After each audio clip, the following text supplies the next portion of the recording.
Olá pessoal, é Dilson Machado de novo, tá? Fevereiro é um mês de um grande tratado na história, tá? Eu estou falando do Tratado de Latrão, que se deu em fevereiro de 1929, entre o Papa Pio XI e o ditador fascista Mussolini.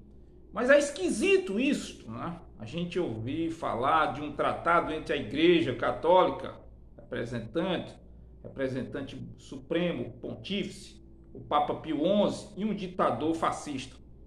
Vou explicar para vocês. E para eu explicar primeiro eu preciso voltar a mais ou menos o ano de 770 da Idade Média e falar um pouquinho de Pepino o Breve. Pepino Breve era o rei dos francos. Pepino Breve, ele nessa época, ele doou algumas terras da Península Itálica à Igreja Católica. Pepino Breve, pai de Carlos Magno. Carlos Magno, que dizem muitos autores que é o pai da Europa. Essa ligação dos francos, que era um povo bárbaro, com a Igreja Católica, ela vinha desde mais ou menos do século IV, V, através de Clovis, rei dos francos. Né? Com Carlos Magno, ele foi coroado imperador do Sacro Império Romano, e aí depois surgiu o chamado Renascimento Carolíngio. Isso é outra coisa que pode ser alvo de um vídeo mais na frente. Né? Da Idade Média, vamos partir agora para o século XX. Em 1870, o que houve em 1870? A unificação italiana. As tropas dos revolucionários entraram em Roma em setembro de 1870 e o Papa ficou num território cada vez mais, vamos dizer assim, cada vez menor, tá? Ele ficou praticamente sem sair, né? Porque a Igreja Católica perdeu com essa unificação muitas terras, né? Essa unificação italiana foi feita principalmente por revolucionários maçons, por sociedades secretas como a Carbonária ou Carbonaria, né? Que inclusive também pode ser alvo de um vídeo mais na frente. Tá? Então, nós estamos no ano de 1929, né? Estamos na época já do fascismo italiano, né? E o Papa era, como se disse anteriormente, era o Papa Pio XI. Mas eu preciso primeiro falar do fascismo, o que havia na Itália no momento. E para falar do fascismo eu tenho que falar de Mussolini, porque é uma figura indissociável do fascismo. Né? Então, Mussolini ele nasceu praticamente marxista. Vocês podem estar surpresos disso. O pai dele chamava-se Alessandro. Ele era ferreiro de profissão, tá? Ele era tão marxista que quando um cliente chegava para fazer alguma peça de montaria, ele dava um desconto muito grande desde que o cliente ficasse ouvindo as suas preleções marxistas. Ele costumava ler as leituras de Karl Marx a então criança Benito Mussolini, com apenas 10 anos de idade. Né? Quando Mussolini nasceu, colocaram o nome dele de Benito Andrés Amílcar Mussolini. Esse Benito é homenagem ao revolucionário mexicano que teria destronado o imperador Maximiano, depois tentou e conseguiu executá-lo. Tá? E esse Andrés, em homenagem a Andrés Costa, outro comunista, socialista muito famoso à época, e esse Amílcar, tá? Amílcar Cipriani seria o nome do homenageado, também um socialista anarquista da época, né? Bom, em 1911 já o vemos ele participando de congressos socialistas, Mussolini.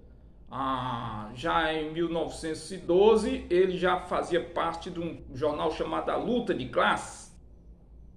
A mãe dele era uma professora católica que apanhava constantemente do pai, que chegava bêbado em casa, e essas surras eram vistas tristemente pelos olhares da criança Benito Mussolini. Benito Mussolini foi criado a ter ódio à Igreja Católica. A mãe dele tentava levar ele para a igreja e reagir às dentadas por influência do pai. Assim, não temos ainda uma notícia de que ele teria se encontrado com o Lênin, mas é fato que os dois se admiravam bastante. A admiração era mútua. E tem cartas de Lênin tecendo rasgados elogios a Mussolini e também de Mussolini tecendo elogios a Lênin. Tá? Depois, mais na frente, ele se filiou ao Partido Socialista Italiano, da qual fazia parte também o famoso Antônio Gramsci. Depois foi correligionário também do Partido Socialista Italiano. Mas aí, em 1919, houve uma ruptura do Mussolini com o marxismo, que ele descobriu o conceito de nação, nacionalismo, aquele conceito que veio lá da Revolução Francesa. Ele fez um grande discurso na Praça de San Sepolcro. Esse discurso foi feito a veteranos da Primeira Guerra Mundial. Foi aí que ele descobriu o nacionalismo. Foi aí que dizem alguns historiadores, nessa Praça de San Sepolcro, que nasceu o fascismo. Ele foi expulso do Partido Socialista Italiano porque ele apoiou a entrada da Itália na guerra. A partir daí, ele começou a combater os marxistas, porque eles achavam que os marxistas desintegravam o conceito de nação. Mais ou menos em 1922, 23, houve a famosa Marcha da Roma, sobre Roma, quando ele, com mais ou menos 26 mil guerrilheiros, diziam que eram 300 mil, mentiras, foram para Roma, e essa marcha obteve sucesso graças à pusilanimidade do rei Vítor Emanuel III, que tinha um exército bem superior e muito mais bem armado, mas ele era um homem do tamanho, a coragem era do tamanho dele, era um homem de 1,62 m, 63 por aí.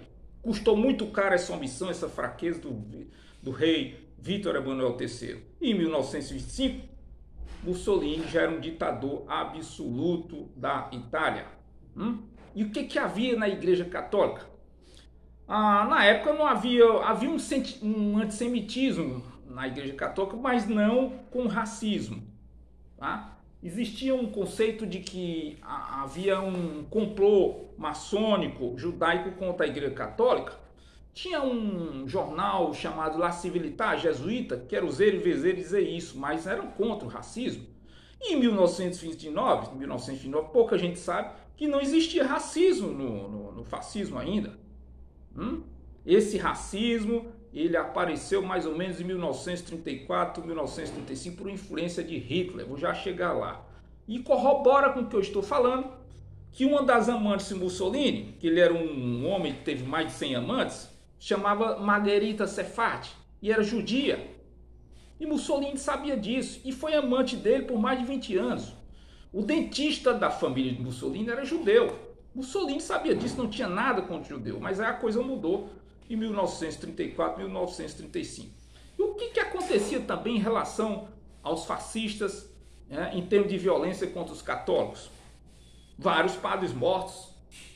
Teve relatos de padre que deixou a massa encefálica no chão, morta a porrete pelos camisas pretas de Mussolini. Muitos deles agarravam alguns jovens católicos e obrigavam a ingerir 1 litro de óleo de rícino. Depois a pessoa saía vomitando e obrando muito sobre os risos e gritos selvagens dos camisas pretas de Mussolini. Bom, em 1929, o que dizia o contrato, o tratado? Mussolini não mexeria na Igreja Católica, mas a Igreja Católica também não mexeria com Mussolini, porque a Igreja Católica também incomodava com 2 órgãos. Primeiro, o Partido Popular Italiano, que era católico. Segundo, a Ação Católica, que era Estado laico. Mussolini não conseguia prender para si. E através desse tratado, a Igreja reaveria grande parte de suas terras. Estava criado o Tratado do Vaticano. Foi a partir desse tratado de Latrão de 1929, fevereiro de 1929. 1935, quando houve o surgimento das primeiras leis fascistas na Itália, houve um rompimento total do Papa Pio XI com Mussolini. Há relatos de os dois se tratando aos berros, porque o Papa tinha uma coisa em comum com Mussolini: ele era temperamental. Ele não era um homem de levar desaforo. E já doente, mandou uma carta muito dura a Mussolini. A carta só faltou palavrão, e graças talvez à intervenção do Espírito Santo nunca chegou a Mussolini, porque os próprios cardeais conseguiram reaver a carta e não mandaram a Mussolini, senão a reação tinha sido muito grande em relação aos católicos. Depois disso, eu vou resumir. Mussolini foi preso, depois foi solto, uma fuga cinematográfica pelos nazistas, Depois ele conseguiu colocar uma república de fantoche, que quem mandava mesmo era Adolf Hitler, chamada República de Saló, em virtude de ficar nessa região que era cheio de lagos, chamado Saló. E ele dizia abertamente que a minha república, chamava-se também República Social, ele dizia, era contra a burguesia capitalista. Obviamente era de esquerda. Ele nasceu comunista e morreu na esquerda. Depois foi morto por guerrilheiros partisans comunistas. Seu corpo foi profanado nas praças da Itália. E terminou hoje a minha preleção, o meu vídeo sobre o Tratado de Latão. Obrigado a vocês.